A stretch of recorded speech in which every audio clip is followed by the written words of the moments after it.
Thank you for setting aside your time to watch this clip. This is the first of 5 clips that I'm broadcasting on the 5 principles of the infamous Sun Tzu's art of war, which is probably something you are all familiar with. Sun Tzu was probably the greatest ancient Chinese general, and his treatise, The Art of War, is a classic that was initially written about principles of strategy in warfare, but has since been used in a variety of counseling, corporate, state policy, interpersonal, and all kinds of social contexts, because it is universal in its focus,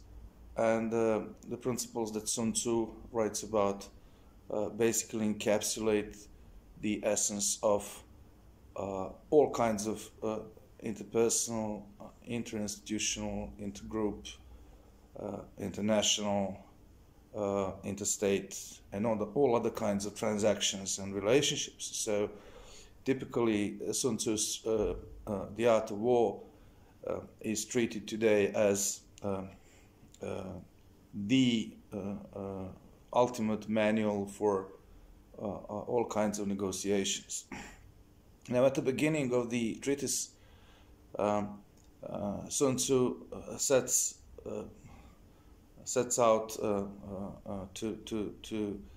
define 5 permanent elements that define any kind of negotiation or warfare, as he uses as he labels it.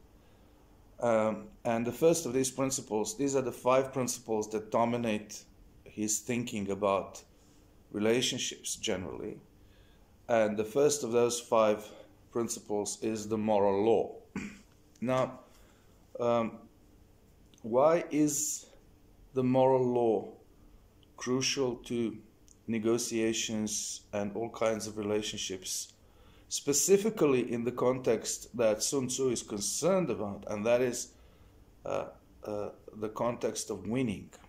Not the moralistic context of doing the right thing, but the context of winning in a war, winning in a negotiation, succeeding in fostering a successful relationship of any kind. Sun Tzu believes that the moral law is what keeps an army together, what keeps one's friends and affiliates, and even in the broader psychological sense, one's personal energy together. If there is sufficient moral justification for the cause that we pursue in a particular relationship, in a particular life project, it is more likely that we will be able to remain consistent, that we will keep our focus, and that we will be able to fight off distractions, that we will be more motivated, and that we will be able to attract a following and be able to create coalitions to achieve our goals. Why is that? Well, one of the practical reasons, philosophical, but at the same time psychotherapeutic, is that when we make decisions in the context of any relationship or in the context of any negotiation, we are faced with the need to make sacrifices sooner or later, usually sooner. And the more we are willing to make sacrifices, regardless of what kind of sacrifices this is, they might be micro sacrifices in terms of sacrifices of our time every day, setting aside an hour or 2 or 3 to write and work on a project, exercise, work on home improvements, whatever. Or it's a greater sacrifice in terms of giving up on something that is really important to us in exchange for being able to pursue something else that we are interested in at the moment, such as, for example, giving up a hobby in order to pursue something that requires all of our time and all of our energy, or giving up education in order to work, or giving up work in order to pursue education, or giving up a relationship in order to work on self-development. Whatever the sacrifice, it becomes necessary sooner or later in any important project. And the way we make sacrifices, this is usually when we fail in our efforts to be consistent, and we fail to pursue our projects, our relationships, our negotiations in the broad sense to the end. We fail